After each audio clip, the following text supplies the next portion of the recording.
jaga Allah, Allah jaga kita. Itu satu. Hari ini dua aja nih. Gimana maksud jaga Allah sehingga Allah jaga kita? Satu, berbaik sangka. Kedua, arti jaga Allah, Allah jaga kita ada di Al-Baqarah. Fadhkuruni azkurkum. Ingatlah Allah ketika kita senang, nanti Allah ingat kita ketika kita susah. Itu ayatnya. Walaupun terjemahannya nggak sejelas itu. Terjemahannya ingat aku ingat kamu. Tapi tafsirnya maksudnya ingat aku ketika kamu lagi senang, ketika kamu lagi lapang, ketika kamu merasa nggak butuh, nanti aku akan ingat kamu ketika kamu lagi susah, lagi sempit, lagi butuh. Fadhkuruni adzkurkum. Jangan cuma ingat Allah pas kita butuh, sehingga nanti Allah baru akan ingat kita di kebutuhan berikutnya. Karena Allah membalas perbuatan kita, bukan langsung waktu itu. Jadi kalau kita mau ditolong ketika susah, jadilah orang yang selalu mengingat Allah ketika kita senang. Lagi gak ada masalah nih, tetap ingat Allah. Gimana ingat Allah ketika kita lagi senang? Bersyukur. Ketika dapat nikmat, alhamdulillah ini nikmat dari Allah. Diingat, Allahnya tuh dimention terus, di tag terus. Sehingga ketika nanti kita kekurangan, Allah akan bilang, itu hambaku lagi kekurangan, aku bantu deh. Karena ketika aku kasih dia nikmat, dia ingat aku. Begitu dia punya masalah, aku akan ingat dia. Apa contohnya? Contohnya, ada seorang laki-laki, ini cerita Nabi nih, hadis. Tapi hadisnya dalam bentuk cerita. Ada seorang laki-laki lagi musafir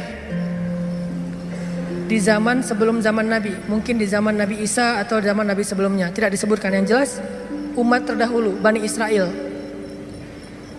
Ada seorang laki-laki lagi jalan, di tengah jalan dia ngelihat ada segumpal awan yang bentuknya aneh. Awan ini awan yang sangat gelap, warnanya abu pekat, benar-benar mau hujan deras, tapi ukurannya nggak besar, ukurannya seukuran satu petak sawah doang gitu. Dia perhatiin nih awan kok aneh, yang lain cerah, tiba-tiba ada satu awan kayak gitu. Gak lama dia memperhatikan, terdengar suara dari langit berbicara kepada awan, dan dia dengar suara itu. Apa kata-kata dari langit? Ya ghamam, iski mazra'ata fulan bin fulan. Wahai awan, turunkanlah hujanmu ke sawah fulan bin fulan. Fulan bin fulan ini disebutkan namanya. Wahai awan, turunkanlah airmu ke sawahnya fulan bin fulan. Setelah suara ini berbunyi, awan itu pun berarak, dibawa oleh angin. Berarak, laki-laki ini memperhatikan dan ngikutin. Kan tadi, dia penasaran kan, dia kepoin mau kemana nih awan. Ikutin tuh awan. Terus setelah sekian lama dia ikutin, awan itu pun berhenti di atas sebuah petak sawah, di antara banyak petak sawah. Jadi ada persawahan, awan itu berhenti di salah satu petak sawah. Tiba-tiba turun hujan lokal. Cuman di petak sawah itu aja, yang lain tetap kering, yang itu basah. Ini di tengah musim kemarau, ada awan yang turun hujannya cuma di satu petak sawah. Diperhatiin, aneh juga nih hujan lokalnya. Sampai akhirnya awannya hilang, hujannya reda. Setelah itu muncul seorang laki-laki dari petani yang datang ke sawah itu berteriak, Allahu Akbar, Allahu Akbar, Alhamdulillah, Alhamdulillah. Kemudian laki-laki musafir ini pun mendekat. Dia tanya, Pak, ini sawah punya siapa? Kata laki-laki itu, punya saya, Alhamdulillah Allah kasih air. Terus laki-laki ini bertanya, Bapak namanya siapa? Dia sebutkan namanya seperti nama yang didengar tadi di langit. Berilah air ke dalam sawah fulan bin fulan. Nama saya fulan bin fulan. Masya Allah, ternyata orang inilah yang dimention dari langit tadi tuh kepada awan. Terus musafir ini bertanya, Pak, dia cerita kejadiannya. Tadi saya ngelihat awan, mendengar suara dari langit, lalu awan itu menurunkan hujan hanya di petak sawah Bapak. Apa yang Bapak lakukan sehingga Allah mengistimewakan Bapak? Kenapa Allah memberikan air hanya ke sawah Bapak sementara yang lain tetap gersang? Apa yang Bapak lakukan? Kata laki-laki ini, kalau saya habis panen, dapat nikmat nih, panen raya. Kalau saya lagi panen, saya selalu membagi harta saya menjadi 3 bagian. 1 bagian saya berikan kepada fakir miskin sebagai bentuk syukur. Ingat Allah berarti. 1 bagian lagi saya berikan kepada keluarga saya sebagai kewajiban nafkah, dan satu bagian lagi saya jadikan sebagai modal untuk membeli benih-benih berikutnya. Diputar lagi tuh uang. Ternyata Allah ridho dengan apa yang dia lakukan. Dialah orang yang ketika senang ingat Allah, gak lupa sama Allah. Sehingga ketika dia susah, musim kemarau, musim kering, gak ada hujan, Allah ingat dia. Begitulah Nabi berkisah tentang laki-laki ini. Tentang bab syukur di dalam banyak cerita-cerita ulama. Berarti maksud dari menjaga Allah, Allah jaga kita adalah bersyukur kepada Allah. Ingat Allah ketika kita senang, ketika kita sehat. Nanti Allah juga akan ingat kita ketika kita susah, ketika kita sakit. Minimal ingatnya dalam bentuk Alhamdulillah, ini anugerah dari Allah. Alhamdulillah, ini karunia dari Allah. Jangan lupa.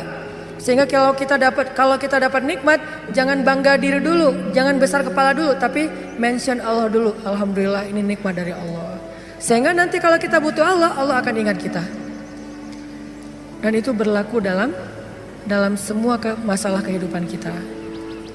Satu cerita lagi, gimana Allah ingat hambanya yang ketika normal ingat Allah.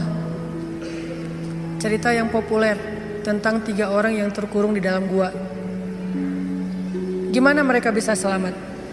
Lagi jalan touring, tiba-tiba badai, masuk ke dalam gua berlindung. Karena badai akhirnya terkurunglah di dalam gua. Lagi touring tuh. Bahkan mungkin motornya ketinggalan di luar. Karena tadi pas buru-buru ya masuk ke dalam gua, motornya ditaruh di luar, terus mereka longsor. Gimana 3 orang ini bisa selamat dari kurungan gua? Dengan berdoa, ya Allah, dulu saya kayak gini. 1, berbakti kepada ibu. 2, tidak menzolimi pekerja. Yang 3, meninggalkan zina gara-gara takut kepada Allah. Artinya dulu pernah berbuat baik ketika dalam keadaan normal, beramal solih. Nanti ketika mereka susah, amal soleh mereka dulu itulah yang akan menjadi wasilah Allah menolong mereka. Jadi jangan beramal soleh, rajin sholat, rajin ke masjid, rajin tilawah pas lagi ada masalah doang. Justru pas lagi normal kayak gini nih, kelihatan ikhlasnya. Kalau lagi ada masalah kan ada maunya tuh, bukan ikhlas ya. Walaupun Allah menghargai, tetap itu kebaikan, gak akan disia-siakan. Cuman mau lebih keren, jangan pas lagi ada masalah doang. Pas lagi normal, kayak lagi gak merasa butuh sama Allah, tetap rajin ke masjid, tetap sholat tepat waktu, tetap mengingat Allah, tetap membaca Al-Quran, tetap membantu orang lain, tetap berbakti kepada orang tua. Sehingga kalau kita ingat Allah ketika kita lagi normal, lagi susah, lagi suka, lagi lapang, nanti Allah Subhanahu wa Ta'ala akan mengingat kita ketika kita lagi susah dan lagi sempit. Itulah yang terjadi dalam banyak kisah-kisah yang diceritakan oleh Nabi.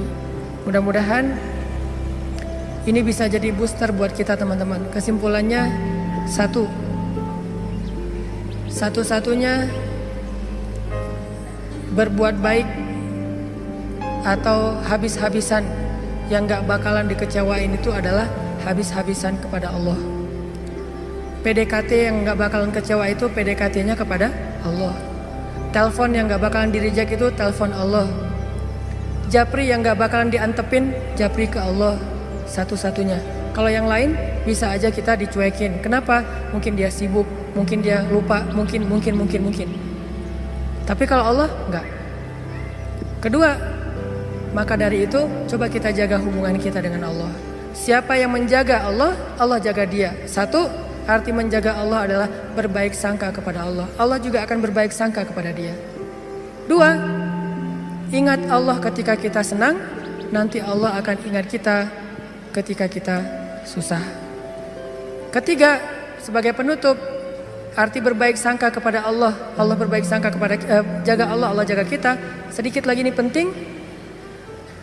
Ridholah dengan nikmat yang sedikit, maka Allah akan ridho dengan amal yang sedikit. Namanya amal kita banyak. Man radhiya bil qalil, kata Nabi, radhiyallahu bi qalilim min amalih.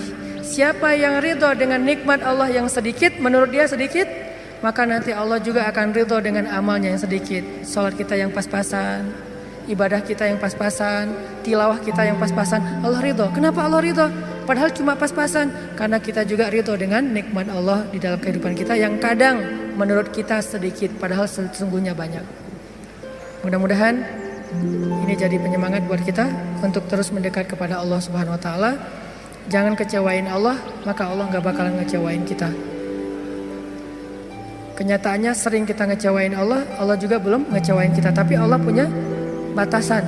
Kalau kita terus-terusan kayak gitu, nanti akan datang janji Allah membalas suatu keburukan sesuai dengan perbuatan yang buruk itu.